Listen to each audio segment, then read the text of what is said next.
Bonjour, bienvenue sur Lève-toi et brille. Aujourd'hui, nous allons parler de l'intercession, des 5 raisons pour lesquelles tu dois absolument intercéder.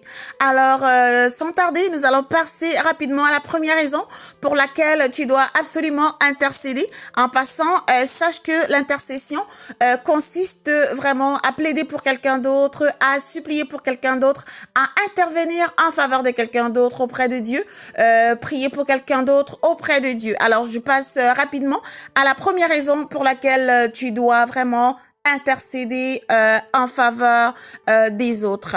La première raison, c'est que l'intercession débloque les situations désespérées. Alors, on a vu de nombreux cas de stérilité, par exemple, être débloqués par l'intercession. Notamment dans la Bible, nous voyons dans Genèse au chapitre 25 que Isaac a prié pour Rebecca qui était stérile.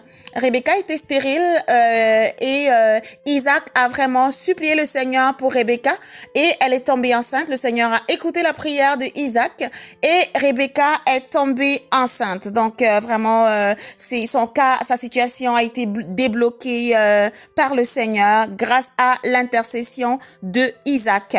Alors, on voit souvent qu'il arrive qu'un frère ou une sœur en Christ soit dans une situation d'oppression démoniaque, par exemple, ou de maladie depuis un certain temps. Parfois, il s'agit simplement d'une situation pour laquelle la personne prie et ne voit pas encore de résultat effectif.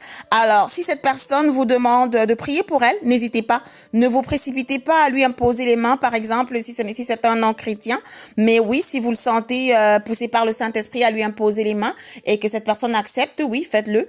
Mais sinon, la Bible nous dit souvent de ne pas nous précipiter à le faire. Mais priez pour cette personne, acceptez de prier pour cette personne si elle vous le demande. Et même pour les personnes qui ne vous le demandent pas, vous pouvez même voir des inconnus, même pour des cas vraiment désespérés et des personnes qui vous sont totalement inconnues, qui ne sont même pas vos proches, ni vos amis, ni de votre famille, si vous en rendez compte et que vous découvrez, vous rendez compte qu'il est important de prier pour cette personne. Alors oui, vraiment, priez pour cette personne. Il est écrit d'ailleurs dans Jacques chapitre 5, verset 14 à 15, que pour ce qui est de la maladie, là, le chrétien peut demander aux anciens de l'Église de prier et à ce moment-là, les anciens vont prier pour le malade et le malade pourra guérir, va retrouver la guérison à ce moment-là parce que la prière de la foi le sauvera et il pourra se relever. S'il avait même commis des péchés, cela lui sera pardonné. Donc, vous pouvez vérifier cela dans le livre de Jacques. Au chapitre 5, du verset 14 au verset 15, tu dois intercéder. C'est peut-être à toi que le Seigneur donnera une réponse pour cette personne qui te demande de prier pour elle.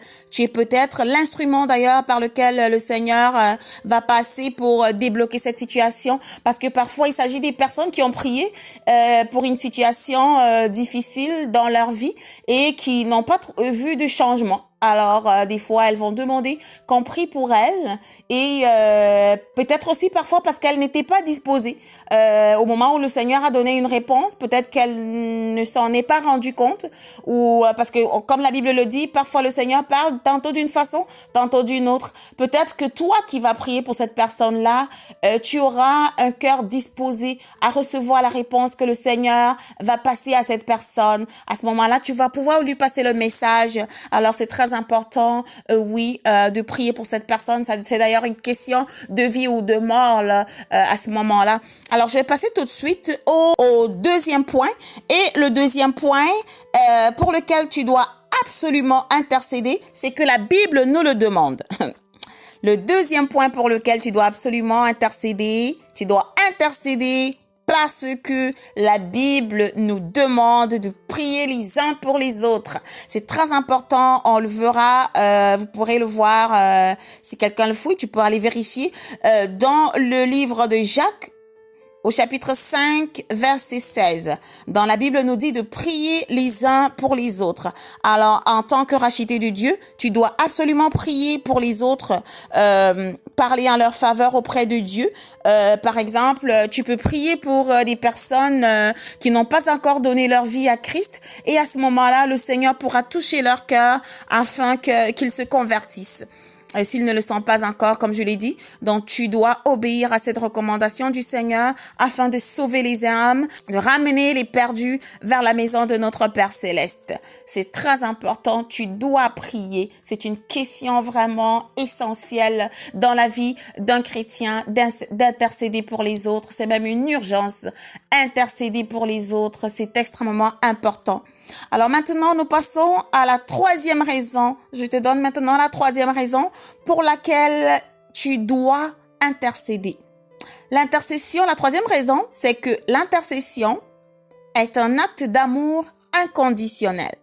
Nous voyons dans la Bible que Moïse était l'intercesseur par excellence auprès de Dieu en faveur du peuple d'Israël. Il a supplié Dieu pendant 40 jours et 40 nuits sans boire ni manger. Nous pouvons le voir dans Exode 32. Donc, Moïse était vraiment un homme très patient. C'était un homme compatissant. C'était vraiment un homme plein de compassion pour les autres. Alors, il a vraiment prié, insisté auprès de Dieu dans les supplications pour que le Seigneur pardonne à son peuple. Donc, c'est vraiment important. Nous voyons cet exemple de Moïse qui a vraiment posé cet acte d'amour inconditionnel à l'endroit du peuple. Donc, oui, prions les uns pour les autres. Prions même pour les personnes que nous ne connaissons pas.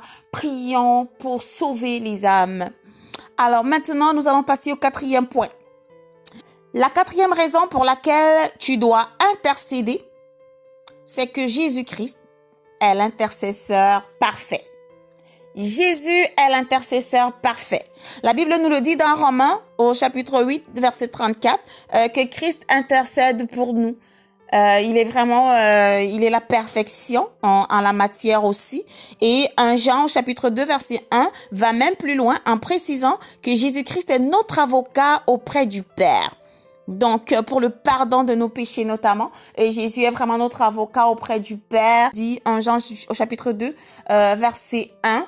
Et nous sommes ses imitateurs, comme la Bible nous le dit. Alors, si nous sommes les imitateurs de Christ, alors nous devons nous aussi intercéder pour les autres. Nous devons obéir à sa parole qui nous demande d'intercéder les uns pour les autres, de prier pour les autres. Merveilleux. Maintenant, nous passons au point numéro 5. Voici la cinquième raison pour laquelle tu dois absolument intercéder. Même à titre préventif. Numéro 5. Même à titre préventif, l'intercession marche. Ça veut dire que si quelqu'un te dit, je vais faire un voyage, je sais pas, on pourra simplement prier pour la personne, dire, oh Seigneur, telle personne m'a dit qu'elle va voyager. Je te supplie de prendre, de la garder, de la protéger, de l'aider, quel que soit ce qu'elle s'en va faire. Protège-la, garde-la, guide-la, éclaire-la. Aide-la tout au long de ce voyage, Seigneur. Sois avec cette personne tout au long de ce voyage. Que ton esprit soit avec cette personne pour l'aider, pour la guider, pour la garder sur ton chemin, pour l'aider à accomplir la mission pour laquelle tu l'envoies, si c'est toi qui l'envoies, et pour l'aider à revenir sain et sauf. Bref, tout ce que l'Esprit du Seigneur nous poussera à dire au sujet de ce voyage dont cette personne nous a parlé, mais sachant que en tout temps, tant que nous nous sentons poussés par l'Esprit de Dieu, nous devons prier pour les uns pour les autres, même par des soupirs inexprimables, comme le dit la parole de Dieu. Nous devons prier, nous devons intercéder pour les autres, ou encore quelqu'un peut juste nous donner un sujet, dire quelque chose qu'elle va faire, nous parler d'un projet. Alors à ce moment-là, nous devons supplier le Seigneur afin que le Seigneur donne à cette personne-là ce discernement pour bien faire, pour bien réaliser son projet. Donc c'est ça. Donc par exemple aussi actuellement, si toi qui m'écoutes, tu n'es pas marié et que tu ne sais même pas qui tu épouseras, tu peux commencer tout de suite à prier pour la personne que tu épouseras dans le futur. Oui, tout à fait. Donc même si tu es très jeune, que tu sois très jeune ou moins jeune, là, ce n'est pas important. L'important c'est que si tu souhaites te marier, tu peux commencer tout de suite. Tu dois commencer tout de suite à intercéder pour la personne que tu épouseras dans le futur. Pour ton futur ou ta future épouse, tu dois commencer à intercéder tout de suite. auprès du Seigneur pour cette personne. Demande par exemple à Dieu de garder cette personne, de prendre soin d'elle. Fais des proclamations en sa faveur auprès de Dieu. Et vraiment, ça en vaut la peine. C'est toujours ça, à ce moment-là, c'est intercéder à l'avance. Et ça marche véritablement. Ça aussi, c'est d'ailleurs fortement recommandé. On voit aussi dans la Bible le roi David qui a intercédé pour le peuple d'Israël aussi. Il a même prié pour des générations futures, voyez-vous. Et Jésus aussi, qui a prié pendant toute une nuit avant de choisir ses apôtres. Donc, il a prié à l'avance avant de choisir ses apôtres. Donc, même à titre préventif, on peut prier, on peut intercéder à l'avance, on peut prier à l'avance en faveur des autres. Alors, oui, c'est vraiment urgent, intercède. En le faisant, tu vas débloquer des situations désespérées, tu auras posé un geste d'amour inconditionnel pour sauver des vies, tu auras été l'imitateur de Jésus, le Christ, qui intercède pour toi, même chaque fois où tu commets un péché, c'est Jésus qui intercède pour toi. Quand tu pries pour lui demander pardon, ben il intercède pour toi, comme le dit la parole de Dieu. Tu auras résolu vraiment à l'avance certains problèmes et par-dessus tout, tu auras obéi à la parole de Dieu qui nous demande de prier les uns pour les autres. Voilà, c'était l'exhortation d'aujourd'hui, afin que tu te lèves pour briller pour la gloire de Dieu. Car la parole de Dieu le dit, tu es le sel de la terre, tu es la lumière du monde. Merci, passez une bonne journée, abonnez-vous et activez la cloche pour ne rater aucune des prochaines publications. Et à bientôt sur Lève-toi et brille, motivation. Merci.